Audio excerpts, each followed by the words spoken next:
understand the present, you have to understand the past, which brings us to a story of William A. Clark. William A. Clark was one of the so-called Montana copper kings in the late 1800s. After making millions in the booming mining industry and trying his hand in the electric business, the newspaper business, the banking business, the railroad industry, Clark set his sights on political office. Clark always had an ambition, lifelong ambition, to be an elected official and of getting the fame and power that come with that. So in 1899, Clark made a serious push to become a U.S. Senator from Montana. Now, back then, U.S. Senators were chosen by their respective state legislatures. So one afternoon, Clark walked into the Montana State Legislature and announced that he would be standing in the back of the room holding envelopes. This is an actual picture of one of the actual envelopes, holding envelopes filled with $1,000 bills. He said he'd give those envelopes to anyone who voted for him. Enough legislators voted for him and took his envelopes, his cash, his $1,000 bills, that Montana sent him to Washington, D.C. as their senator for the 1900 legislative session. But Clark's bribery scheme was so public and so brazen and so frankly widely reported in the newspapers that even the largely corrupted U.S. Senate was horrified. They refused to seat him after reading newspaper stories here in D.C. about his passing out $1,000 bills back in Montana to get himself elected. And it was the notoriety of Clark's naked bribery attempt in Montana, well reported in newspapers across the country, that helped lead to the passage of the 17th Amendment that says that U.S. senators are now elected by the people instead of by the state legislatures. With all that notoriety, Clark quickly became public enemy number one in the early 1900s. For example, speaking about Clark, Mark Twain once wrote that he is as rotten a human being as can be found anywhere under the flag.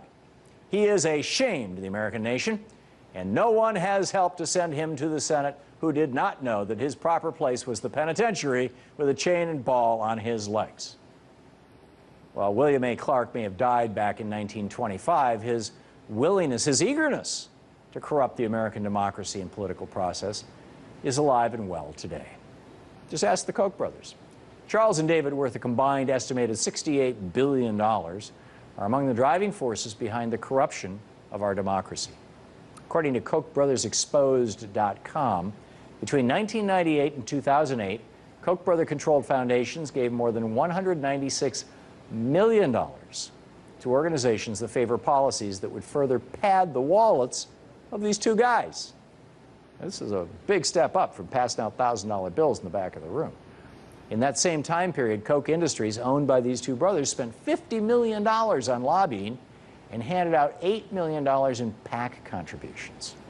The Kochs are also behind groups like Americans for Prosperity and Freedom Works, which both gave and continue to give major financial support to the Tea Party Cokehead movement.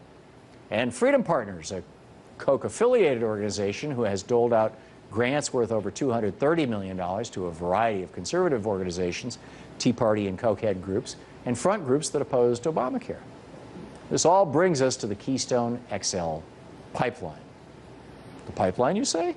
Well, recently the Koch brothers have been throwing their billions, or pieces of them, at lobbyists and front groups and lawmakers that support the fossil fuel industry and specifically the construction of the Keystone XL pipeline. Koch brothers, in fact, are the fossil fuel industry's largest donors to congressmen and congresswomen who sit on the committee that oversees the Keystone XL pipeline.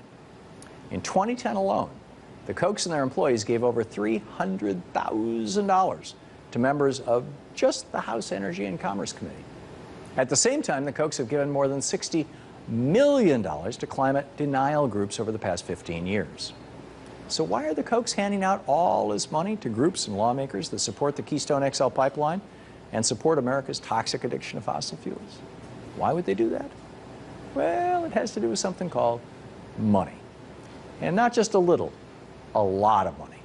According to a new report released by the International Forum on Globalization, the brothers stand to make up to $100 billion in profits with the approval of the Keystone XL pipeline.